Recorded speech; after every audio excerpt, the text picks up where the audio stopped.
Airlines are returning to Australia. Let's have a look. Hello everyone, Florian.heise here and welcome to another episode of HeiseSays.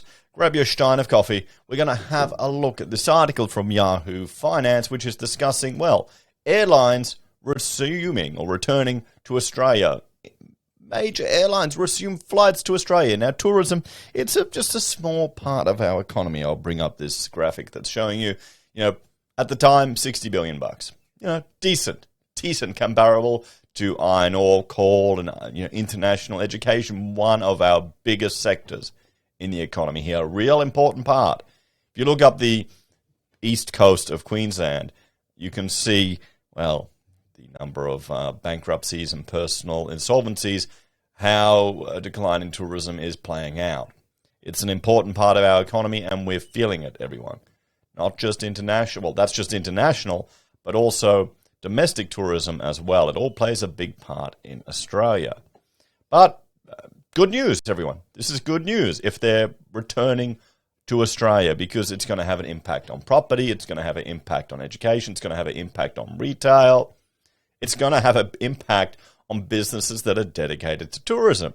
So let's see, when are they coming back? So Air Canada announced when flights to Canada will resume in a display of confidence about the easing of international travel bans. The airline has indicated it will resume Sydney-Vancouver flights from the 17th of December, according to media reports. Flights are already on sale. Now, here's the question.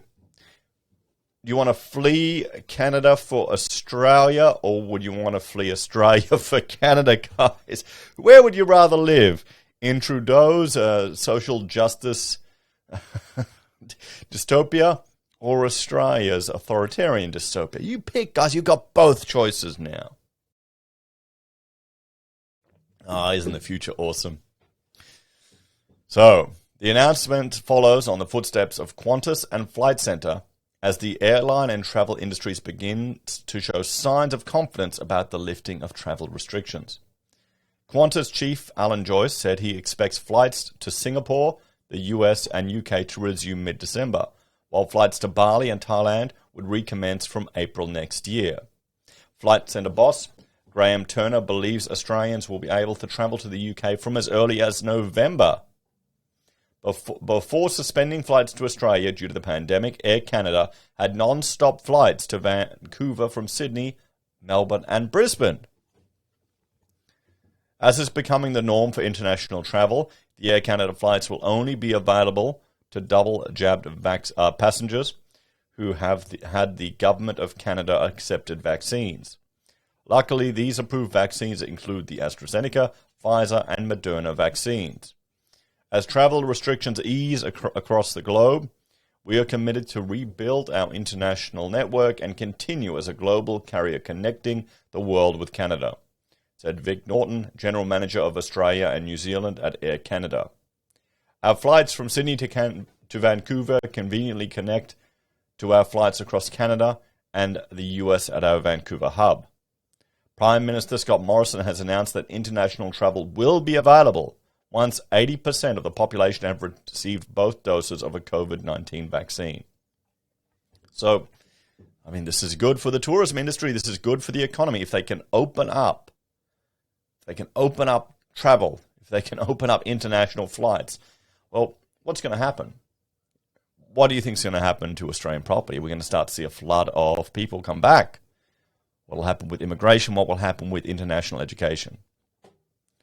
The federal government is currently working on establishing and rolling out international vaccine passports. Well, here in Australia, the question is, will they accept the Chinese vaccine for international students?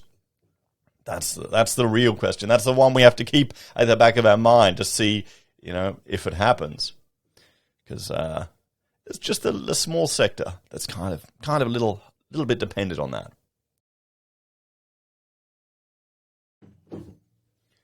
So, the digital border pass, called the Digital Passenger Declaration, will share information like vaccine status to states and borders for contact tracing and will be introduced within months.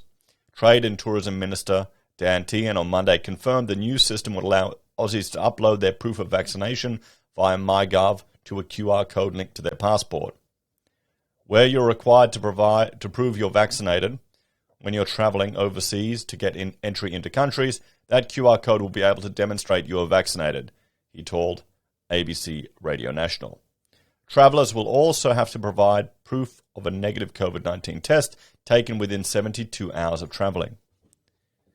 Air Canada's Sydney-Vancouver flight route will start with 4 weeks of 4 flights a week and depart from Sydney on Tuesday, Wednesday, Friday and Sunday. But the travel schedule will be subject to COVID-19 outbreaks and government restrictions, the airline noted. Air Canada has a partnership with Virgin, meaning Velocity frequent flyers can earn points and credit with Air Canada flights. Well, there you go. It's funny how didn't they sell Velocity and then bought it back? It was one of the most profitable things of the whole airline. You know, these frequent flyer programs that they set up end up being a valuable business, which is, you know, pretty interesting. I think I've got petrol vouchers from my Flybuys points. I don't even bother anymore because Aldi doesn't have it. So there we go, guys. What's the solution? What's the takeaway to this one? Well, this is good news. If we're having an opening up of international travel, if we have a return to normalcy, if we have the ability for people to travel overseas, to come to Australia, to go overseas, to go on holiday, to look at places where they want to move, to potentially inspect property. This is the type of stuff that we want to see. This is good news for the economy. This is good news for people living a normal life again. I can't see a bad sign to this at all. Yeah, it's great. It's great and it's encouraging. It's going to be interesting to see how this manifests in the share prices of different businesses, if they're going to start climbing.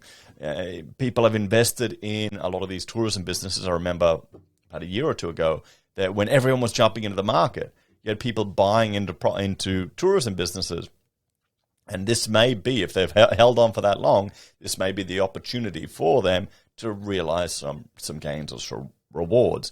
A lot of these airlines have been dependent on the state to keep them going. Now's the chance for them to no longer need to depend on all of the government subsidies and handouts. There'll be more jobs, more security, and more opportunity. So there you go, everyone.